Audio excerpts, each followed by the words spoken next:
రంగారెడ్డి జిల్లా షాద్నగర్లో చిట్టీల వ్యవహారం ఉద్రిక్తతకు దారితీసింది.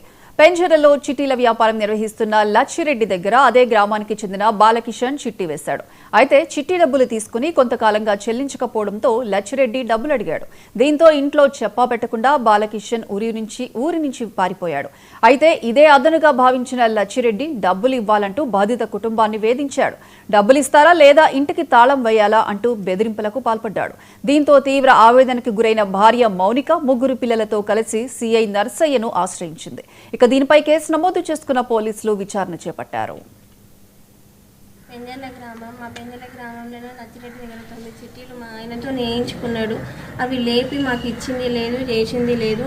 అవి ఇప్పుడు చిట్టీలు కట్టని పరిస్థితి వచ్చింది మాది. అందుకే మమ్మల్ని మా ఆయన ఇడిచిపెట్టి 5 రోజులు అవుతుంది, 3-4 రోజులు అవుతున్నది. ఆయన వెళ్ళిపోయిండు. ఆయన టెన్షన్ భరించలేక, ఆయన బాధ భరించలేక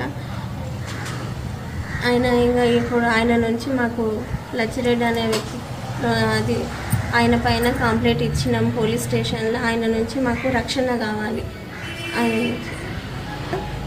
మాకు ఉన్నది. ఇంటికి కూడా తాళం వేయనికే వచ్చిండు సార్, బెదిరించిండు. అట్లా కూడా మా వాళ్ళు ఉండి కాలు మొక్కిండు సార్. వాళ్ళు కూడా ఇంకా అట్లా అది చేసిండు సార్. మౌనిక మా పెంజల గ్రామంలో లచ్చిరెడ్డి దగ్గర 9 చిట్టీలు మా ఆయనతో నేయించుకున్నాడు. అవి లేపి మాకు ఇచ్చింది లేదు, చేసింది లేదు.